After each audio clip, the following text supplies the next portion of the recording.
It's the Sittin Sportside podcast, exclusively on 1045theteam.com. Welcome into the Sittin Sportside podcast. I'm Eric Hanneman along with Mike James. And, Mike James. Too soon?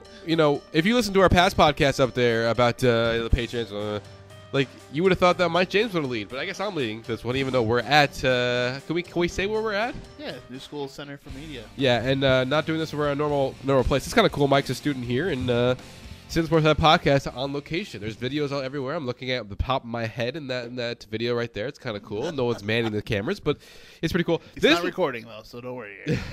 Calm down. Well, Mike, I promised our listeners that we were going to have many preseason podcasts for MLB. This is the closest thing to the preview. It's not necessarily a preview, but you're on with me. I'm right. 9 days there's going to be so many fans. Report. What? 9 days till pitchers and catchers report? I think so. Or is it 8? February 13th and 14th. It's getting there. So today's the 6th. Oh. That's like 7 days. It's like a week. Do you smell that? I do smell it. That's the smell of sweet victory. How did they not sing that at the Super Bowl? I'm sorry, this was the wrong podcast, but how did they not? If you're gonna make SpongeBob part of the performance, I guess they introduce Travis Scott. How would you not sing "Sweet Victory"? I love that they honor Steven Hildenberg, the year after he died. All Stars did a better job. But how do you not sing that? That's an amazing song.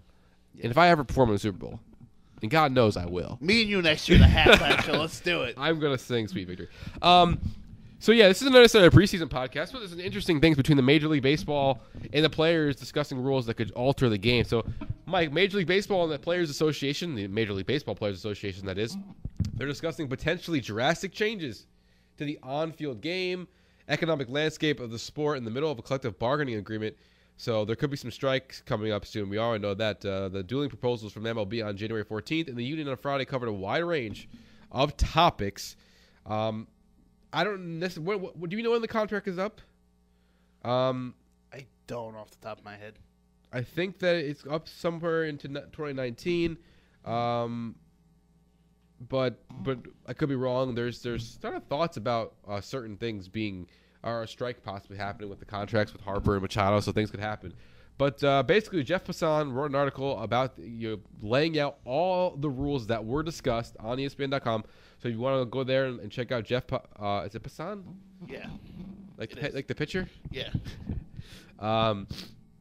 You can read along there. We're going to go through all of them and either overreact or just rightfully react to some of these. All these proposals. Ready, Mike? There are, in total, bullet points wise, there are a total of 8. So you ready to go for this? We can maybe go relatively quick, but let's do it. The first one, a 3-batter minimum for pitchers. So I'm pretty sure what this means and is trying to avoid is you bring in your lefty specialist. The Chasen Shreves or the Mike Myers of the worlds and Jerry Blevins, and I don't know why I'm thinking of some crap ones, but the lefty specialist is no longer something that they want to have. They want to have this thing of, and I think it has more to do with pace of play and not having to have a bullpen upon bullpen change. But what this would do is basically saying you need to face, 3 batters before you're able to be taken out of a game, obviously pending injury. I don't like that rule. I think it's stupid. I understand why they want to do it, but it's stupid if you ask me. I'm with you because of the restrictions that it has. Obviously, it's rare. It's more common to have someone be brought in to be a lefty specialist and then immediately be taken out of the game. That's more common. But there's going to be a time where you don't want to bring in your closer and it's a 4-run lead. And the bases are loaded. The guy who's pitching right now doesn't have it. You bring in the next guy. You want to be able to save your closer for the 9th inning, but in the 8th inning, you have to you bring in. I'll use the Yankees as an example. You bring in Jonathan Holder or Chad Green because you don't want to go to Aroldis Chapman quite yet. There's 2 outs. All you need is a ground out. All you need is a pop out. Just 1 out. You get out of the inning. You don't have to go to Aroldis Chapman. And I'll make it even a longer lead. I'll make it a 5-run lead. You bring in Holder or Green, the guy hits a grand slam. Well, all of a sudden here, he only faced 1 batter. He lets up the grand slam. You can't take him out of the game. But you want to bring in Aroldis Chapman to get the save now because you let up the 4 runs, the grand slam. It's a 1-run game now. That is literally one of the stupidest there rules I've ever are heard. probably 20% of the time, and that might be a little generous, there's not, that situation will affect someone who doesn't have it, or a time where you want to avoid going to your closer too early. That will affect that because you have to leave him in. And does this carry over then? If you bring in a guy to get the last out in the 8th inning, he has to go out and face 2 batters in the 9th? That's kind of I almost agree if it's the beginning of an inning, you bring somebody in, they have to go 3. But if it's like the middle of the inning and you're like, it's 2 outs or something, or 1 out, and you're like, all right, I need like the lefty specialist. If 1 out and you say, all right, I don't want to bring in my lefty to face the lefty, he shouldn't have to sit in there for 2 extra batters after that, if you ask me. Or if you, but do you hear what I'm outs. saying, though? Yeah, it's stupid. Do you hear what I'm saying? About certain situations where if a guy does not have it, you bring in Chad Green, he doesn't have it, he faces 2 batters, and you're like, we need to get this guy out of the game. You force him to face the next guy. It's a game-changing play. There could be a double in the gap that ties the game instead of bringing in Chapman or bringing in Adam Ottavino now to get outs. You know what I mean? Mm-hmm. That extra batter you're forcing people to stay in could really affect the game if someone just comes in and simply does not have it. They throw 8 straight balls. Throws 8 straight balls, and that puts the winning run on second base. I know, well, why didn't you bring in Chapman earlier? But maybe you didn't want to. Maybe you wanted to avoid it. And the guy starts the inning with 2 walks. Crap, I wanted to avoid it, but now I need to bring in my closer. Now you're pigeonholed to throw another guy, and then instead of it being first and second and Chapman in, it's bases loaded because the guy walked the next guy. So there's certain situations where, to me, it just doesn't work. I get the reasoning for it, but it changes the game. In my opinion, too much. A little bit too much. A lot of these are going to be about changing the game. That one changes the game too much. I understand some of the rule changes they want to make because there are certain things that need to be done, but that is the stupidest, most asinine thing I've ever heard. Come on, really? Is this the best we can come up with? Rob Manfred and well, no, there's 7 more. Let's go. What's number 2? You really did another classic James Mike 180. You went from, I see the point to asinine, that's a 10, that's an 11. All right, next one. That's 12. Next one, that's from Skip Bayless. Used to do it a lot. I hate Skip Bayless. Well, now you hate that saying. I'm never using that again. We've never really talked about that. You're killing me, Smalls. Breathe, Eric, breathe. You're killing me, Biggs. Hey! Oh, man. We didn't really talk about this on the podcast, but this is something that's come up. A universal designated hitter. Now, where do you fall on the designated hitter pitcher role? Do you want it to be universal? One side has one other. And if you do want it to be universal, do you want both leagues to have pitchers or both leagues to have designated hitters? I think it should be both leagues have DHs for the sheer fact of... Are you one of these people that says both leagues need to be the same? Whether it's one or the other, it needs to be the same. Yes. It should either be both leagues pitchers have the hit, or it should be that both should have the DH. For this, I think it should be the DH because of the sheer fact that pitchers shouldn't have to risk getting hurt in the National League. I don't. I like it. Do you? I don't know. Maybe I'm too. Once again, this isn't traditional. Traditional just be that's the pitcher's hit. I like the difference. I just like the difference. I like it. I don't know why. I see both sides of the argument. Yeah. But to me, I just think. If you go one way, if you go one way, I do agree that it should not be universal DH, because the National League fought for this hard, and I give them a lot of credit for when it happened. They fought to keep the pitcher, and they fought for it, and they got it. And now we've gone even longer of having the pitcher hit every single time, in one league, be a batter. And to me, that's part of the natural process of the game, and that's what it's become. So as much as I think that the league would be more positive in terms of fan-friendly, would be more positive with more hitters on the field, I do think that if we're going to go universal some way, it would have to be getting rid of the DH in the American League. For me. Like I said, I can see both sides. So I don't want universal because that would mean designated hitter's gone everywhere, and I don't want it to be gone everywhere. I like it both sides. But if one's going to change, I don't think designated hitter should be the universal thought process. But I wouldn't die over it. I wouldn't lose my mind over it. I'd probably be that's too bad. The strategy of hitting the pitcher 8th instead of 9th, or walking the 8th guy or pitching around him to get to the pitcher with 2 outs in the second inning. A lot of strategy changes in certain leagues. The bunting, that could be lost forever. That will be sad, but it's not something that's totally game-changing that I would hate so much. Number 3, a single trade deadline before the All-Star break. So there's not really an explanation. I'm sure there is somewhere else in the article, but I'm not going to read the article on the podcast. Maybe we should have done research a little bit more. But it's not necessarily clear that there'd be no non-waiver trade deadline. But the way it's worded just right here, a single trade deadline, makes it sound like they want a deadline before the All-Star break, which would be before July 31st. It'd be more like July 1st or 2nd or 3rd or 4th within that week. And then nothing afterwards. That's what it sounds like to me. How do you read it?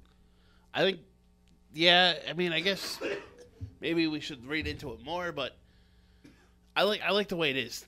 Changing it like that would be dumb. Because I like it the way it is. I love the July 31st, sweat it out. And even the August trade deadline, while I hated it because it gave Verlander to the Astros that ultimately beat the Yankees in 2017, I should hate it a lot. I like August trade. It keeps things light a little bit of what can happen. Can we add this piece? It makes things actually like it makes it a little bit more exciting. I like it better if Cashman actually did something for the August deadline once in a while. But he did something last year, didn't he? Or no? They're always small though. The biggest one ever, I think, is Verlander. Yeah. So that's what I'm saying. I do think it's fine. I don't know if players don't like it. Okay, if they're going to bring it up, I don't know why, but maybe players don't like it. Number 4, a 20-second pitch clock. Yes. This is something that I think they've experimented with in the minor leagues. Absolutely, yes. And this is where we usually don't disagree that much. I disagree with this one. I know people want a pitch clock so bad. That fundamentally changes the game, in my opinion. Fundamentally changes the game, and I don't like it. One reason, Ryan freaking Yarborough is why we need a damn pitch clock in the major leagues. That was one game.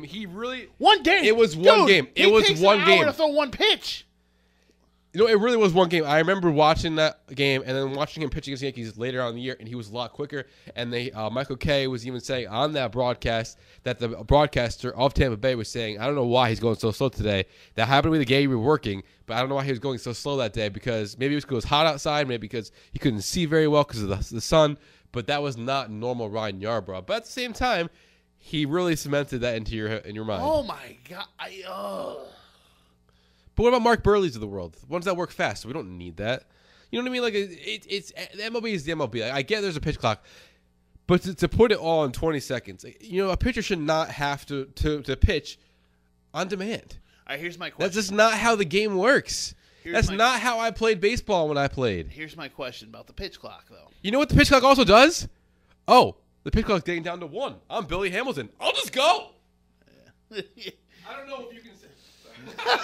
I don't know if the batter can see it, but if that one's on too, so he would have picked it up. I've been coughing over near that one though. But you know what I mean? Like, I don't know if it's going to be on a board somewhere, but think about that now. If you have a pitch clock and you have a runner on first base, even if there isn't a ball, even if there isn't a clock in the stadium that the pitcher can read, or the base runner can read, or the coach can read for the base runner, a mental clock. All they have to do is count down, and they can go at the 1 because they know the guy has to pitch. Here's my question, though. So that part is stupid, too? Stupid, Mike James. Terrible rule. When does this pitch clock start? Is it when the pitcher gets the ball back from the catcher, or is it once he steps on the rubber?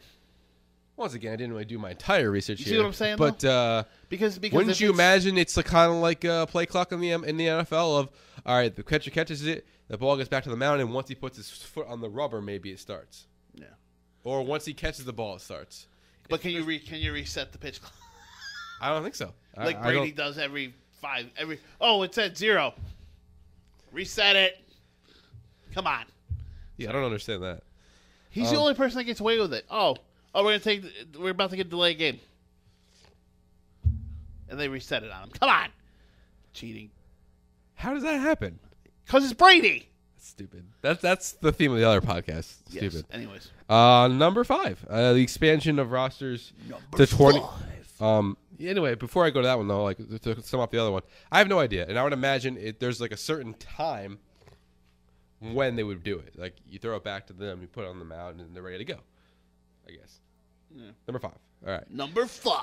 The expansion of rosters to 26 with a 12-pitcher maximum. So this would really. Now, I don't know how many pitchers are really on a 12-pitcher maximum. That includes starters. That's only a 7-person bullpen. What 20? What? If you're gonna go to 20, why? If you're gonna expand, why go to why add just 1? That's what I don't understand. 1? Come on, can we just move to number 6? That's just stupid. We're gonna add 1. Why? You need more than 1? 1? Why? You get 1 on a double header. Why are you gonna? Well, it's the new rule though. Stupid. It's getting 1 more player, 1 more position player, basically, because you're gonna have 7 pitchers on the bullpen, so 12 pitchers is the maximum. I mean, I think it's okay. I think it's an okay rule, but I mean, they've changed things before. They're considering going back to a 15-day DL. So it's not one that's in this one. Number 6, draft advantages for winning teams and penalties for losing teams. What? Can you put that in English? The hell does that mean? It means that it would try to prevent tanking by if you lose, you get a penalty. I don't think anybody purposely tanks in baseball. This isn't football. It's not basketball. Nobody really purposely tanks in baseball. You just suck. End of story. I don't think anybody's going, this roster's, I got some real talent. Let me lose 140 games. Come on. No. Stupid.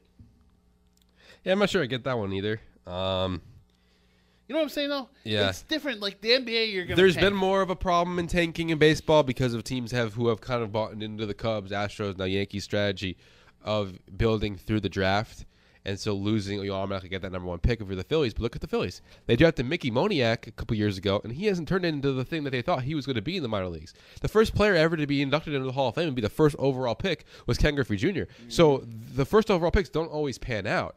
Now, obviously, you got Carlos Correas of the world and Chris Bryant, who's number 2. But there's a lot of players right now who are doing a really good job of being the number 1 picks, like Dansby Swanson. Not letting it up, but he's, they're doing well. Alex Bregman was number 2. Dansby Swanson's he's not killing it. He hasn't killed it, but he's solid.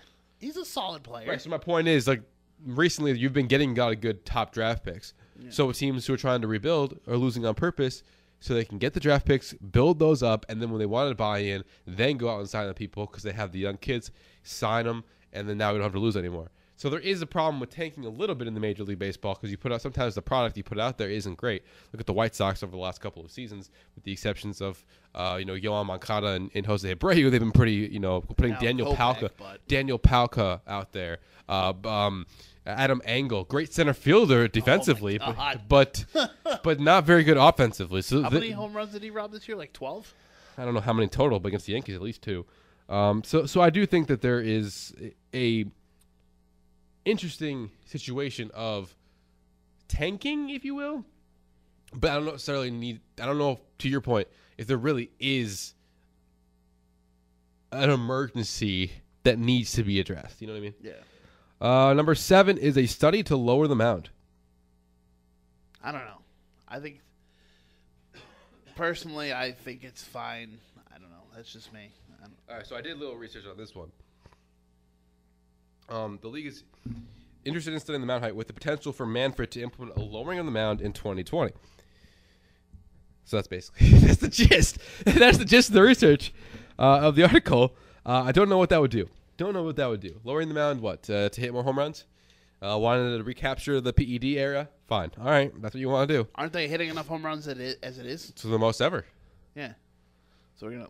I think it was last year or maybe the year before that. Most ever. I think it was last year. Alex Gordon in the game. I mean, I don't know. Number 8. It's a study.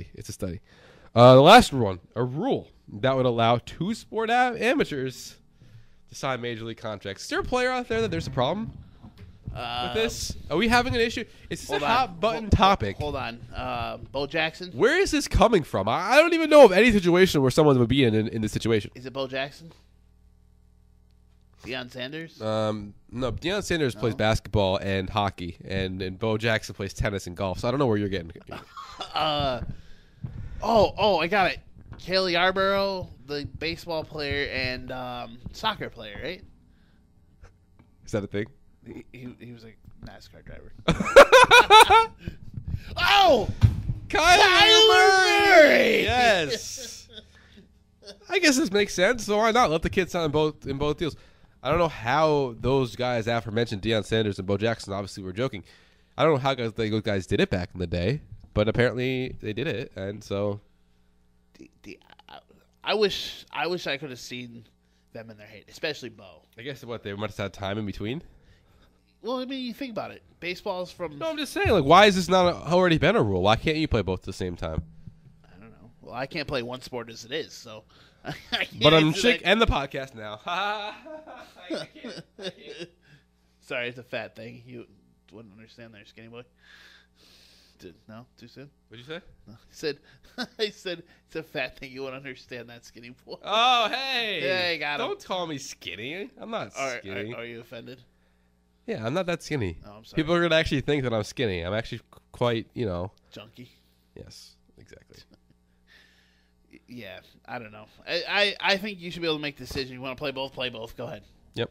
Whatever. So these are the rules. I don't think any of them are going to happen anytime soon. Pitch clock has really been debated for a long time. I don't think it's going to work to the way that they want it to work. Actually, the way they want it to work, it probably will work. But you know what I mean? I think there will be too much problems with that one. The universal DH is the only one I can actually see kind of happening. I don't want it to, but it is what it is. All right. Anything else? Oh, where do you think Manny and Bryce are going to sign? Or are they ever going to sign? I think they're going to be free agents the rest of the season. Wait a minute. Hold up. We forgot something here. Our favorite Yankees right fielder, number 99. Hey, Ron. Judge said he would switch positions for Bryce Harper. He should, and he should want him there. And the Yankees should sign him. They should put away their pride, put away their checkbook. Actually, bring out their checkbook and pay the guy. Just pay him. Because the Yankees would be a World Series champions if they pay him right now. You remember how bullish I was on the Jets in the last podcast?